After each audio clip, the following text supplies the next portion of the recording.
11 et... Bon, du coup, moi je m'appelle Kevin, j'ai 26 ans, bientôt 27. Je suis le beau-frère de Romain. Ça fait 7 ans maintenant qu'on se connaît. Dans Closer, j'ai tourné quelques scènes et j'ai aussi aidé du coup à la réalisation au niveau éclairage. C'est différent de ce qu'on a pu faire auparavant. C'est plus poussé. Déjà, je pensais que déjà le projet d'avant celui-là était déjà incroyable, mais celui-là, c'est encore plus profond, tu vois. Je trouve que c'est encore plus travaillé. Quand on repart des premiers courts-métrages qu'on a fait, vraiment, tu vois, je t'ai dit, parti sur un coup de tête et que maintenant on est sur des projets comme ça, il y a eu une évolution. Alors, moi c'est Ophélie, j'ai 27 ans et je suis l'actrice principale donc, du court-métrage. Le réalisateur m'a proposé de prendre la place du premier rôle et j'ai dit oui tout de suite. Donc moi je m'appelle Dylan, j'ai participé au projet avec plaisir surtout. J'ai kiffé faire mon rôle parce que c'est un rôle on va dire de méchant, donc c'était pas mal à faire. C'était bien à faire et moi j'aime bien jouer le méchant, donc une bonne expérience ouais, carrément. Me présenter bien sûr, Raphaël Munt, j'ai 28 ans, 29 cette année. Je suis ce qu'on peut appeler un aspirant cinéaste, voilà, tout simplement. Donc moi c'est Romain Konietzny. Me présenter, fan du cinéma depuis mon plus jeune âge, je pense, et puis comme Raph, on essaye de devenir réal pro, on peut dire ça comme ça, et par le biais de Closer qui commence à être notre premier, on va dire, projet pro, entre guillemets. Je m'appelle Daniel Pires-Lobo, j'ai 32 ans, donc je réponds à diverses questions pour le Making-of. Comme je l'ai dit, je connais Raphaël, juste à distance, et Romain c'est mon frérot, c'est mon ami, c'est depuis plus de 10 ans. Donc oui, j'ai participé au projet, de quelle manière ? À distance, en donnant mon avis sur diverses photos, divers BO du court-métrage en cours ou des précédents courts-métrages. C'est difficile dans un sens où il faut bien savoir jouer le rôle, donc il faut plusieurs fois se reprendre et donc c'est un peu compliqué par rapport à ça, mais après une fois qu'on est dans le personnage... Ouais, je veux dire. C'était simple, rapide et efficace, tout s'est très bien déroulé, donc le cinéma, l'acteur en lui, le personnage en lui, il est très bien. Et je pense que c'était un bon rôle pour moi. J'ai l'impression de me représenter. La jeune fille ado, même si je suis plus une ado, mais j'ai toujours cette petite impression d'être encore une ado en moi. Je laisserai Romain en parler plus en détail du film en lui-même, parce que moi j'ai été qu'un simple conseiller, si je puis dire. C'est vraiment son bébé, donc ça je tiens vraiment à le préciser. Le crédit lui revient, c'est lui le réalisateur, c'est lui le scénariste principal de ce court-métrage. Et la particularité de ce travail, c'est compliqué à décrire. Moi j'ai toujours voulu faire du cinéma, toujours voulu être réalisateur et scénariste, mais réalisateur en particulier. Je pense que tu l'as dit, le maître mot c'est compliqué, c'est pas donné à tout le monde de devenir réalisateur, dans le sens où on dit pas qu'on est non plus spéciaux et qu'on fait du travail de fou furieux, c'est pas ce qu'on dit. Mais compliqué dans le sens où il faut savoir, c'est tout bête, mais gérer une équipe, c'est pas donné à tout le monde de savoir gérer une équipe, gérer un acteur, gérer même un producteur parfois pour les productions les plus poussées. Il faut savoir gérer du coup l'acting. Alors en plus de gérer un acteur, il faut gérer aussi son acting. Il faut gérer un planning. Il faut aussi, travailler son leadership. Voilà. Et un réalisateur, c'est aussi quelqu'un qui lead. Oui. Et tout le travail en amont. C'est-à-dire que parfois, il y a même, à l'image d'un Christopher Nolan par exemple, qui écrit et qui réalise. Et c'est un peu notre cas. C'est un auteur, ouais. Voilà. Et le fait d'écrire, de réaliser, donc déjà, il faut imaginer l'histoire pour nous qui écrivons nos histoires. Il faut aussi inventer nos plans, donc les retransmettre. Généralement, on fait un découpage technique, donc par écrit avant le visuel. Donc c'est un travail monstre dans tous les domaines. Donc en plus d'être réalisateur, on est parfois assistant administratif, technicien, on est un peu de tout. Quand on débute, de toute façon, c'est normal. On touche vraiment à tout. Il faut être autodidacte au début. Ce qui est pas plus mal. Et voilà, le maître mot, je pense, ça serait compliqué mais passionnant. C'est clair. Autant trouver un oxymore pour être pas trop péjoratif. Je suis d'accord. Sur chaque plan, tout était bien détaillé et franchement c'était bien coordonné. T'as super bien géré. Franchement, t'as géré et c'est même cool de voir quelqu'un qui est aussi ambitieux. C'est difficile en soi parce que si on rate une scène, il faut la refaire et il faut la refaire si tant que c'est pas parfait. Sachant que je suis aussi un petit peu timide, alors j'avais tendance à ne pas être extravertie en soi. Mais sinon ça va. Non, franchement c'est un super bon projet. J'espère que je croise les doigts, je touche du chat, mais j'espère que tu vas aller loin avec ce projet-là.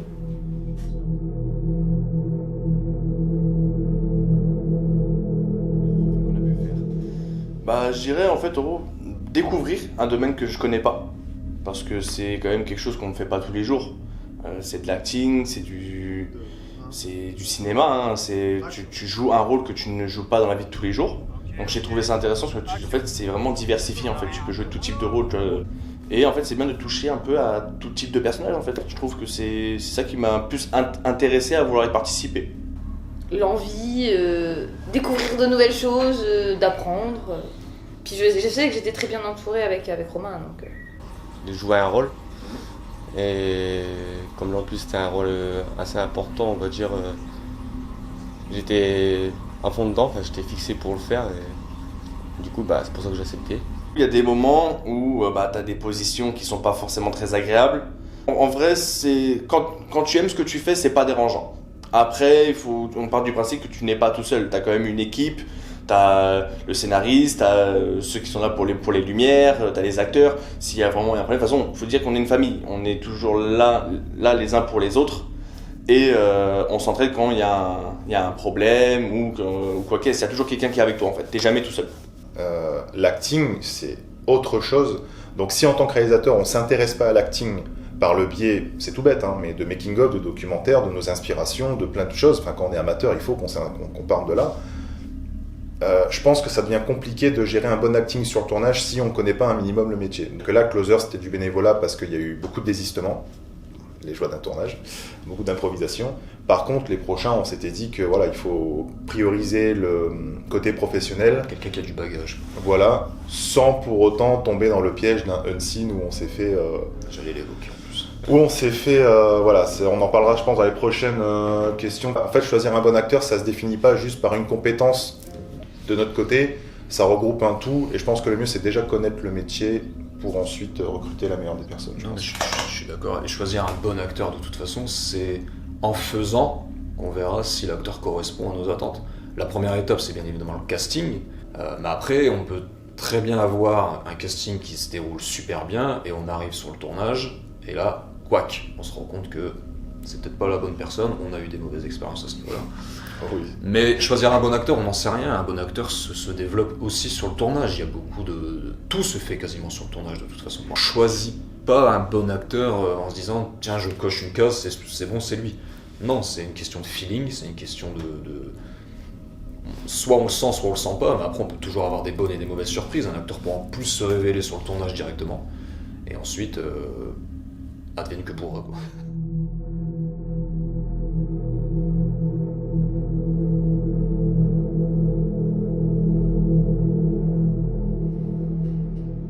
Il y avait une bonne équipe, une bonne ambiance.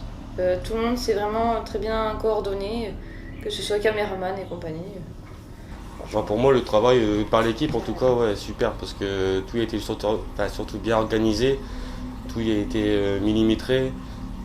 Même s'il a fallu se reprendre plusieurs fois sur certaines choses, franchement, ça partait d'un bon sens où c'était pour évoluer. Donc, pour moi, je pense que l'équipe, super.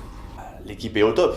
Vous qui êtes présents ce soir, aujourd'hui, vous voyez le devant de la caméra, mais vous voyez pas le travail qu'il y a derrière. Parce qu'il y a des gens qui sont derrière, qui font l'éclairage, portent les projos. C'est pas évident tous les jours. Parce que forcément, ces personnes-là n'ont pas des positions très agréables non plus. Faut le dire, il y a des moments où tu recommences 10, 15, 20 fois la même scène et que le mec est comme ça, accroché au truc, dans un coin, pour éclairer. On s'entraide, c'est normal. Quand tu veux que quelque chose soit bien fait, il faut être multitâche. Surtout quand on est amateur. Donc dans la pré-production, qu'est-ce qu'il y a ? Tout ce qui se passe avant le tournage. Donc forcément, il y a la recherche d'idées, l'inspiration, la créativité, l'inventivité, l'écriture. Donc Tout ça pour dire que la production globale d'un film peut durer autant de temps nécessaire, mais nous on passe par ça. L'écriture, vérification, correction, tout ça, une fois que ça c'est acté, on commence à faire plusieurs recherches, donc parfois peut-être pour le matériel. Et ça c'est en ce moment ce qu'on fait parce qu'on a acheté cette caméra il y a 1 an, je dirais maintenant 1 an et demi, et on va déjà changer je pense l'année prochaine. Et, puis après il y a la production, donc le tournage, et puis la post-production qui englobe montage, étalonnage, mixage.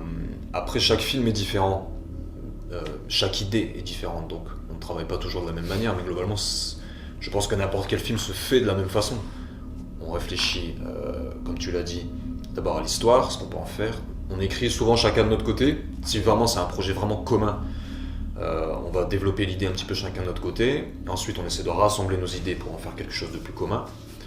Et ensuite, comme tu l'as dit, c'est recherche de lieux, recherche de comédiens. Alors moi, quand j'écris, je pense jamais vraiment aux comédiens. Moi, c'est vraiment des personnages que j'ai en tête. Ça vient, c'est pour revenir un petit peu à la question de tout à l'heure sur les acteurs. J'ai jamais vraiment un type d'acteur ou un type d'actrice en tête quand j'écris. Ça vient après. Ensuite, bien sûr, il y a le tournage, et ensuite la post-production, donc montage, étalonnage, etc. Mais on peut tout à fait revenir sur le projet 1 mois ou 2 après, parce que tiens, on a une nouvelle idée de scène qui s'intégrerait parfaitement dans le film, et du coup on voudrait la rajouter, mais sans pour autant non plus trop trahir le scénario originel. Mais voilà, oui, un film se fait de toute façon de manière assez basique, si je puis dire, pour tout le monde. Il n'y a pas de miracle, il y a un début, un milieu, une fin. Voilà, c'est exactement comme un scénario. On commence quelque chose, on le tourne, on le peaufine, et ensuite ça ne nous appartient plus.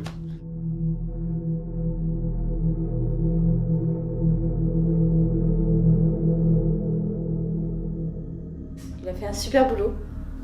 Et heureusement qu'il était là quand même, parce que grâce à lui, j'ai pu réaliser un rêve de tourner dans un court-métrage. Et je le remercie énormément. T'as super bien géré. Franchement, t'as géré, et c'est même cool de voir quelqu'un qui est aussi ambitieux, qui veut aller loin, et franchement, t'as fait du super bon boulot. Tu fais très bien ton taf, parce que je me prends moi comme exemple, je vais pas parler au nom des autres.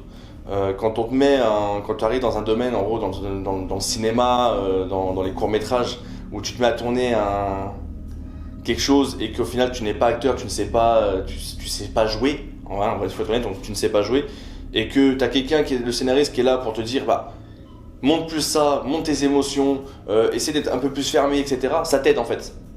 Donc il y a un soutien et il y a une aide à la progression en fait du rôle que tu incarnes. Dans le sens où je sais que moi au tout début, quand je parlais, c'était vraiment très théâtral, tu vois, il y avait aucune émotion, c'était tu vois ce que je veux dire. Mais non, tout c'est que tu nous as tellement bien orienté en fait, tu nous orientes toujours au maximum. Bon, certes, c'est des moments, refaire 10, 15, 20 fois la même scène, c'est long. Je vous le dis, c'est long parce que bon, quand tu penses que tu as bien fait, que tu peux pas mieux faire, un réalisateur, tu sais jamais, pour lui, c'est jamais parfait. Il y a toujours mieux en fait. Et pour toi, tu dis bon, il nous fait chier un peu, tu vois. Mais non, après, il faut le dire que non, c'est vrai qu'il est quand même au petit soin avec nous, il est toujours là à nous aider, à nous orienter. Et c'est que du plaisir à tourner avec lui, que du plaisir. Je trouve que quand tu expliquais une scène ou quoi que ce soit, tu étais très pointilleux. Et c'est ça que j'ai aimé, parce que justement, le fait que tu encadres bien tes scènes, ça me permettait de bien visualiser ce que je devais dire, ce que je devais faire, et ça c'était top. Il n'y a pas eu le Romain tyrannique sur le tournage? Non, il n'y a pas eu le Romain tyrannique. Non.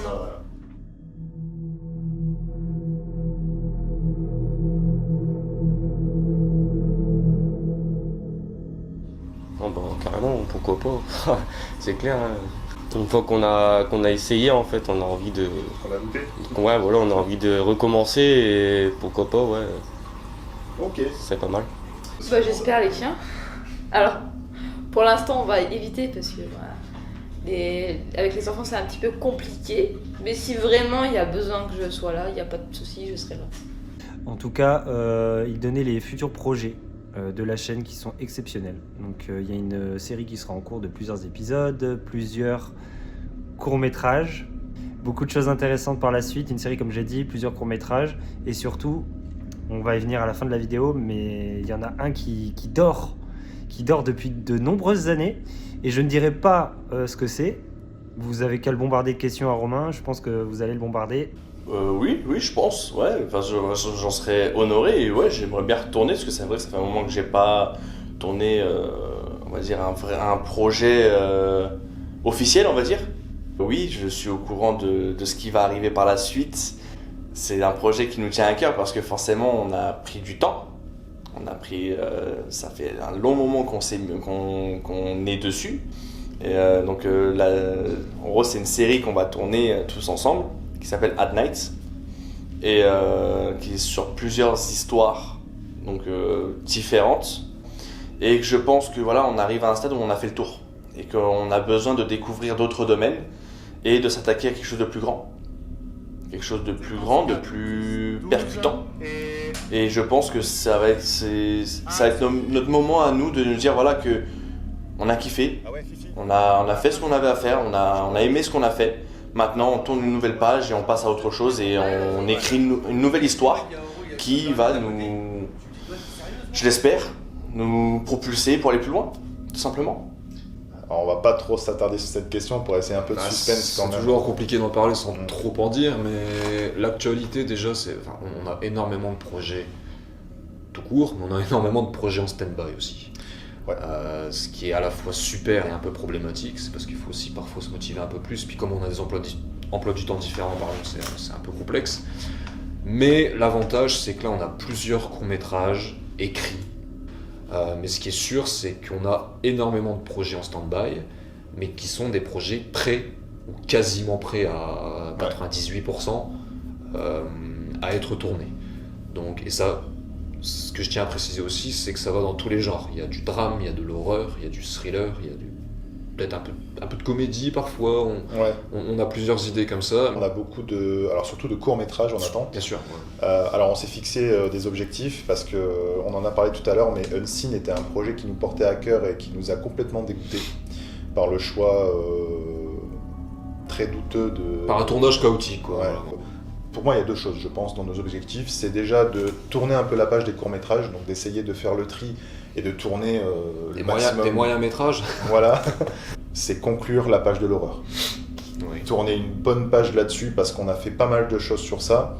Et je pense que le dernier gros projet qu'on aura, à mon sens, je pense, c'est At Night.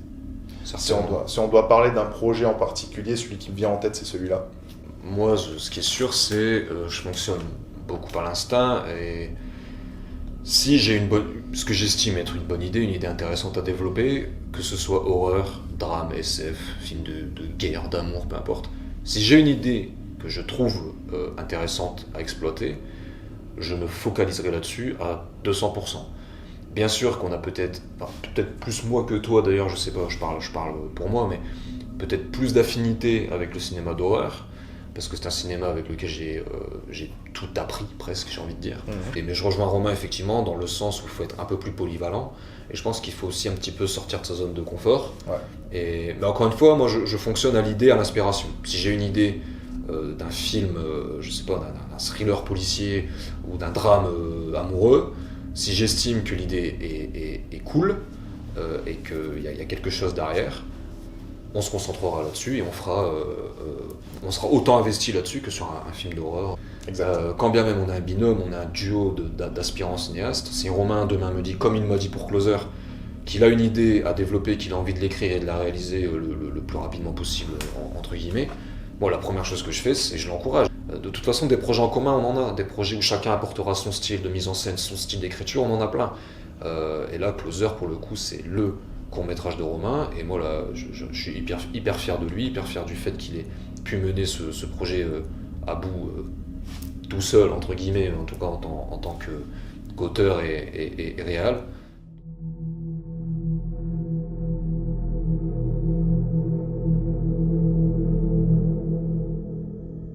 Eh ben, je vous remercie énormément, j'ai passé de super bons moments avec vous. C'était une expérience trop cool et j'espère la refaire rapidement. Voilà. Moi je te souhaite surtout beaucoup de courage, de bon vouloir. Je sais que tu es ambitieux et je sais que tu peux aller très loin, donc force à toi. Et force à toute l'équipe aussi. J'espère que tu iras loin. Déjà, merci à vous. Merci de la collaboration que vous faites. Merci du bénévole que vous faites aussi. Parce que c'est quelque chose qui nous tient à cœur. Parce que bon, certes, je ne suis pas forcément toujours présent sur les tournages.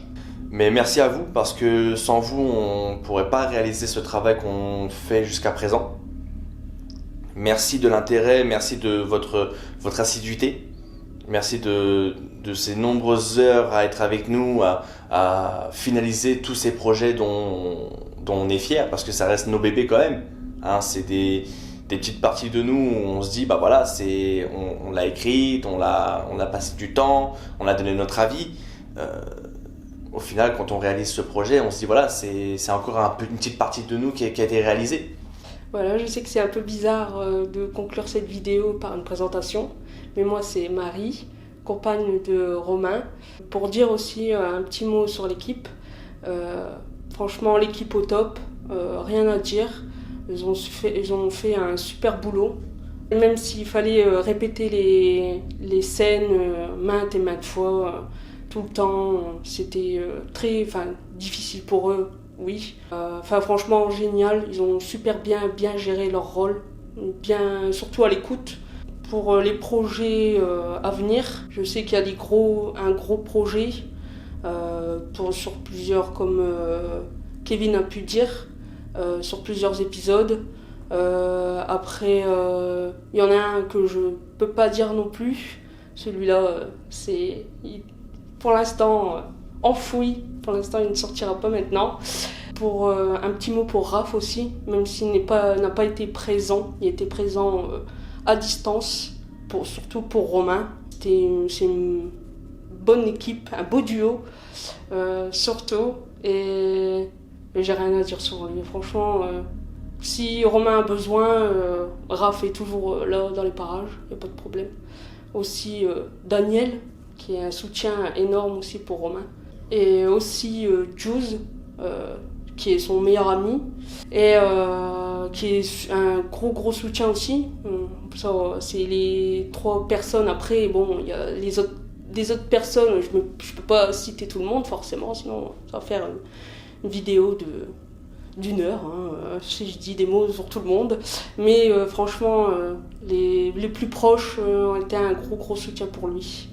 Je dirais que t'iras loin, en fait, continue comme ça. T'es un exemple, en fait. Mais franchement, t'as du talent. Ça, peut-être tu te dénigres sur ça, mais moi je te le dis. T'as du talent et t'iras loin. Ça, c'est sûr et certain, mais il faut que tu persévères. Tu m'écoutes aussi, surtout. Hein, surtout.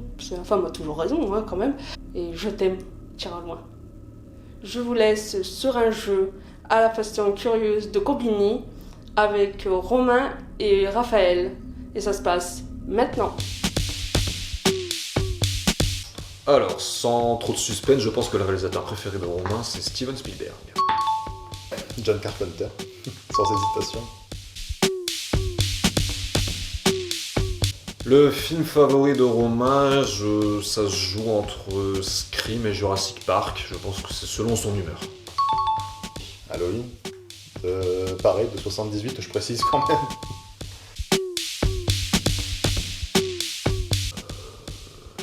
Ça, je crois que c'est une question à laquelle j'ai pas de réponse parce qu'on n'en a jamais vraiment parlé.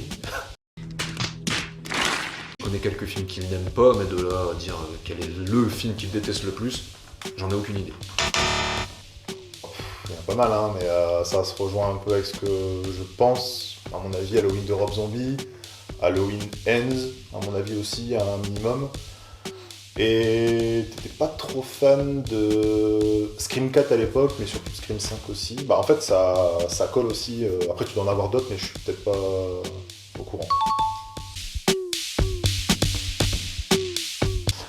Le péché mignon de Romain, plaisir coupable, je pense que c'est un des Marvel, mais sans aucune conviction.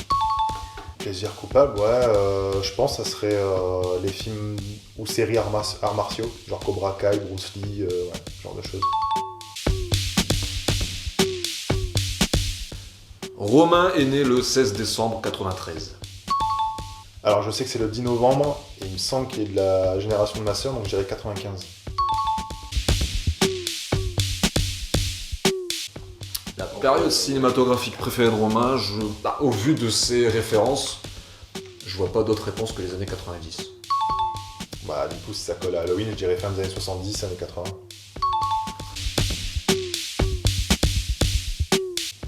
Le foot. Bah le foot, sans hésiter. Romain est fan du Bayern Munich. Alors je dirais l'Inter Milan et l'Olympique de Marseille. Non, là c'est Milan et l'autre équipe de la capitale française, là, je peux pas dire le mot, c'est Paris Saint-Germain. Ah.